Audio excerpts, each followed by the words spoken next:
There are a lot of creators out there that get an enormous amount of respect, few more than Grant Morrison. But Dok thinks Grant Morrison might not have ever been great. I really don't. If we look at his entire body of work, I'd say as a guy that's been professional for 40 years now, he might have 10 in there where he was good to great, but even then was still not the best in the world, even at that point in time, at least from my opinion.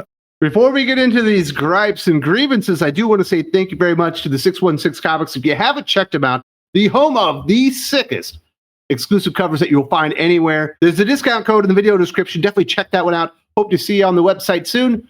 Now let's talk about the big mistake that Grant made. And let's be honest, Dok, this is very personal for you. Grant Morrison's foray into the Wildstorm universe was short-lived, chaotic, and ultimately unfinished. Announced with fanfare in 2006, WildC.A.T.s and the Authority under Morrison were supposed to reinvigorate the line with ambitious, high-concept storytelling, but despite all the hype around his plans to explore post-superhero evolution and meta-narratives, both titles stalled almost immediately. Morrison's WildC.A.T.s delivered a single issue before collapsing under long delays, and the Authority only managed 2 issues before disappearing entirely.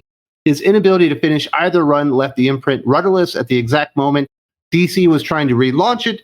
In the end, these aborted Wildstorm efforts became emblematic of Morrison's growing tendency to start projects with big, bold ideas, but little concern for narrative completion or editorial realities. He just straight fucking quit because he didn't like the reviews on Authority 1 and 2. The Wildstorm universe had really been a trendsetter for comics in general in the years before Morrison came on. So they decided they wanted to take advantage of the fact that it had great word of mouth at the time, bring it back to a more superhero style, get Jim Lee back in there, take the biggest writer in comics that they believed that they had at the time, Grant Morrison, stick him on the 2 flagship titles. That was designed to be the tent poles to hold up the whole line. And no wonder the whole fucking thing crashed and burned, because Grant Morrison got his fucking feelings hurt.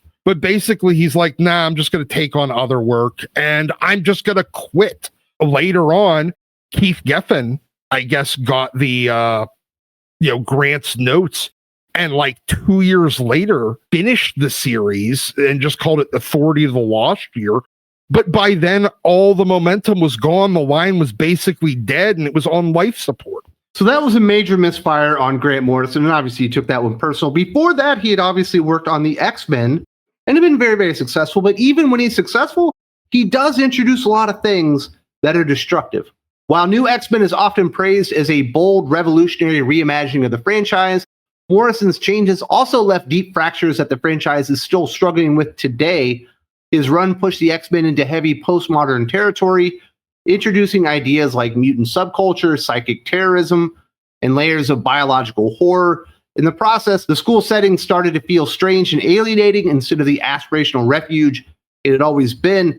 His decision to suddenly expand the global mutant population, declaring that mutants are the future, essentially broke the metaphor of mutants as outsiders and replaced it with a sprawling, unfocused mutant nation concept.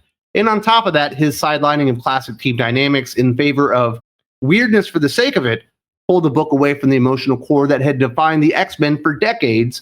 He turned it from a vague concept of a small group that are outliers that the world hates and fears into the minority mutant rights and kind of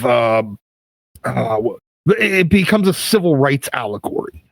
And it started exploring all of the mutant subcultures. And all it was a commentary on minority subcultures. Look, yes, they were always kind of present in the background of X-Men, but we never focused on them. And that's all we've been focusing on as a result.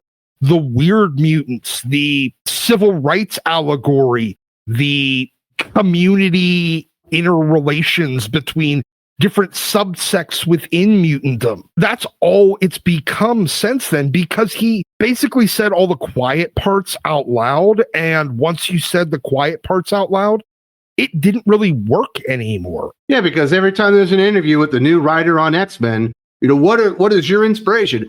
Grant Morrison's new X-Men, so we could never escape this. Nobody ever wants to go back to Chris Claremont's X-Men or what John Byrne had done, or even Scott Lobdell or other writers. There are so many people that have done stuff with X-Men, but we're just stuck in this new X-Men quagmire where we can't even get out of it because he's so goddamn influential.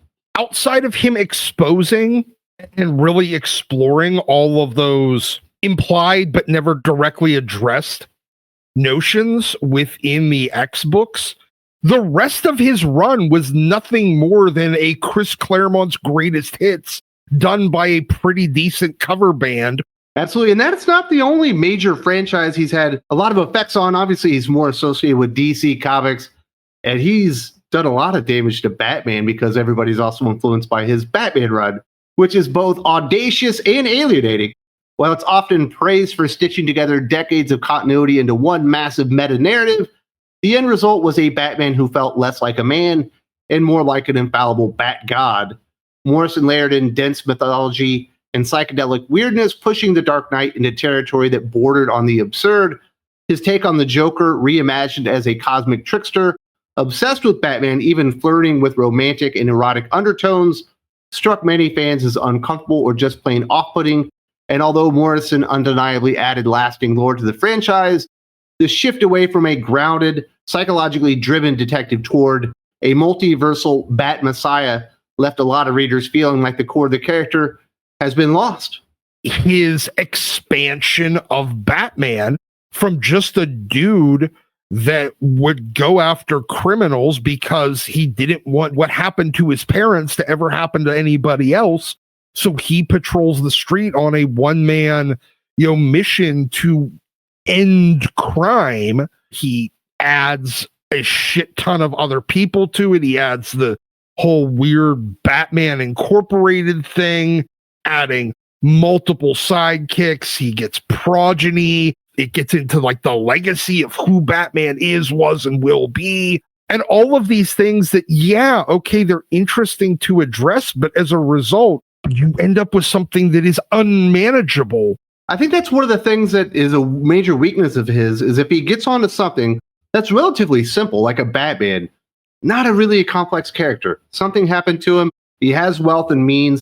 He's going to go out there and fight on the streets. He has to make everything as complex as possible because it's just too simple for him to have a mission. It's too simple for a school to just be a front for a paramilitary organization. We have to make it something a lot deeper and a lot more preordained, something so much more cosmic and metaphysical, and he really wants to explore the depths of it. It has to be as deep as the fucking Marianas Trench, when it really doesn't need to be, because Grant is bored if he doesn't manage to add 450 layers below whatever surface level already exists. The Bat God stuff is always going to be there now, and the Joker stuff, but Damian was added to the mixture there.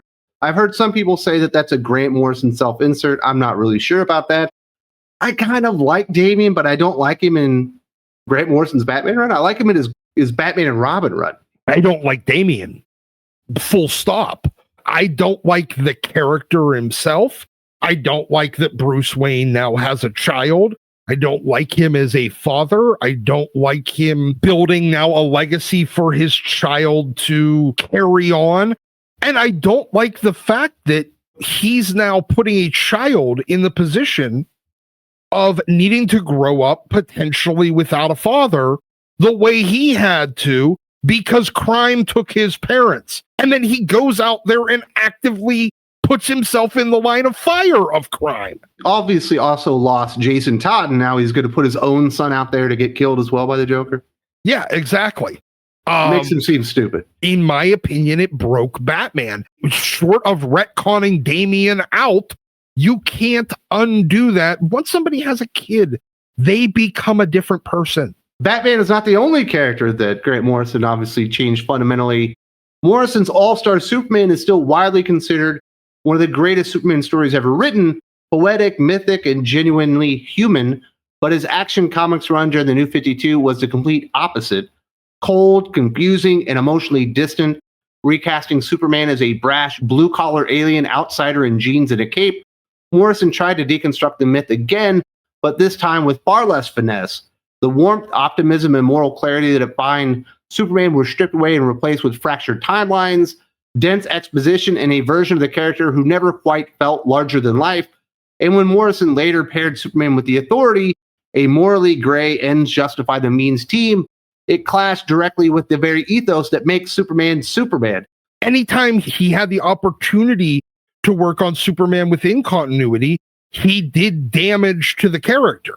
He got to reimagine Superman in that New 52 world. I think it was a very flawed representation. It felt like a Hyperion book.